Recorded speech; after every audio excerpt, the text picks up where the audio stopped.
Hey everyone, my name is Wes, and welcome back to another episode of Terror Talk where I discuss creepy clips online. I created this original horror music to add to the video, and I hope you enjoy it. Be sure to leave your own comments, and when you're done watching, check the description if you'd like to listen to my music without the commentary. Now let's get into it and have some fun.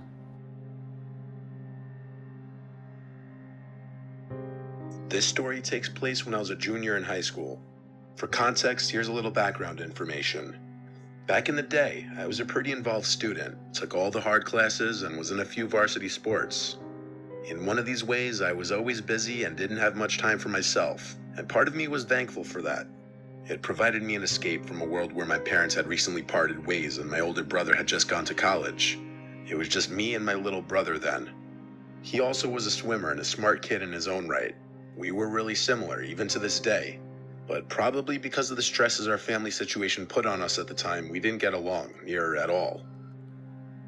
Did you work hard in high school, or did you goof off? Let me know in the comments below. When I was in high school, I worked really hard, and I think it's given me the work ethic to pursue my online business ventures the way I have, but I wish I had had a little bit more fun in high school, to be honest. I wasn't much of a partier, and I don't mean having fun in a party type sense because that's just not me, but having fun in other ways, just like going out a little bit more. But I was definitely a recluse in high school. What about you? Were you a hard worker, or were you a partier? One of those wet winter days in the Midwest. I'd put in my time at school and swim, and I still had to sit down for several hours of homework. This time I had to write an essay for some advanced class that I wasn't really interested in. I dropped my swim bag at the door when I got home and looked around my house to see if anyone was home. Empty. Dad must be out with Reese at swim practice. His club team had the slot at the pool after the high school team was done. I popped in a mouthful of Cheez-Its and headed down to the basement to my office to get some schoolwork done. The house was a middle-class two-story with an unfinished basement, with the exception of what I referred to as my office. From a career past, my dad used to work from home, but no longer did. I was the only one who used this place, so my family, or what was left of it, just called it Quinn's office. So I made my way across the concrete floors and unattached carpet samples down there to the one finished-out room in the basement. I flicked on the CFL light. It was like any other night after practice. I still had hours of homework to do. So I turned on the computer and started typing away. I was typing for what seemed like an hour, trying to bring to words to what the concept of hedonism and the picture of Dorian Gray meant to me as best I could, or as convincingly as I could. Out of the dark, I heard my little brother call out to me, "Quinny, come up." Almost reflexively, I called back to him, "Reese, I'm working, what do you need?" We would yell through the house like brothers do, but it took me a minute to realize I didn't hear him come home. I got no response, only for a couple minutes though. Again, I heard my little brother's voice sing out, "Quinny, come up." It felt strange hearing those words carried across the dark concrete floor. Isn't this kind of giving you chills already, just hearing this story? I don't know, if I was alone and I thought everyone was gone and I heard this, I would be pretty spooked, wouldn't you? I don't know, there's just something about this that really gives me the chills. Floor. He's supposed to be at swim practice. I called back out to him, asking if he needed anything, but again, I received no answer. I thought about just starting my essay again, but the family situation was delicate at best, and I didn't want to be in trouble if my little brother actually needed something. I made the decision to get up and go find out for myself.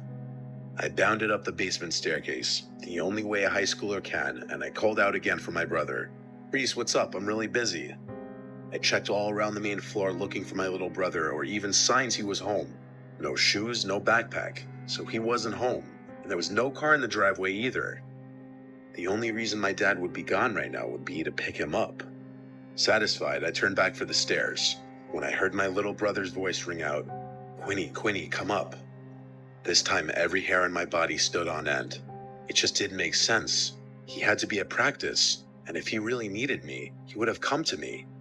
I go to the base of the second floor stairs and called out to him one more time, "Reese, what's..." Yeah, this is just so spooky. And I've watched a lot of videos from this channel, but I don't know why. But this one in particular is like literally giving me goosebumps right now. Like, isn't it?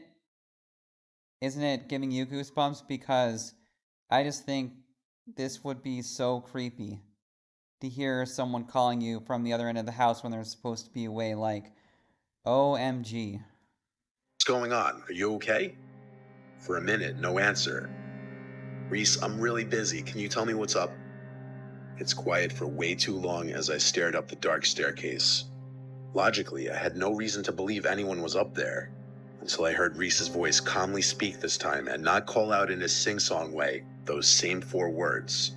Quinny, Quinny, come up. What? I asked under my breath. I couldn't comprehend the situation.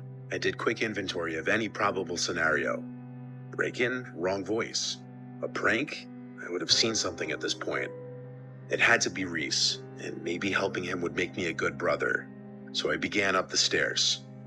My heart pounded with each step, and I was about to make the landing to the dark 2nd floor. Then I heard the buzz of the garage door motor. I ran back down the stairs and looked out the window. It was my father's sedan, and him and my little brother got out. I stumbled from the window to the hall where they would enter, and I felt my heart almost stop beating. I collapsed on the floor and just started to cry uncontrollably. Oh man, that is just... I don't even know. What do you think is going on here? Because you saw the little brother get out of the car with his dad at the end there. So what the hell was that voice? Up at the top of the stairs, was it, or on the 2nd floor? Was it some kind of spirit or supernatural entity? Because that's what I'm thinking it was. Maybe it was something supernatural, but I don't know. This story could also possibly be made up. Any of these stories really could, but it seems like it is real to me, like just like the narration of it seems like, or the story of it seems real enough to me to be super believable. But yeah, this is just super creepy, and I don't know what I would do if I was in a situation like that and I had just been hearing his voice up at the top of the stairs in the 2nd floor, or on the 2nd floor, and then seeing the same person come home. I think I would just be about ready to cry too, honestly, but let me know what you think is going on here, because I really don't have any explanations other than maybe it's something supernatural or paranormal. But yeah, I definitely for some reason think this is one of the creepier stories on this channel, and I hope you enjoyed my commentary and the music, and I will see you in the next video.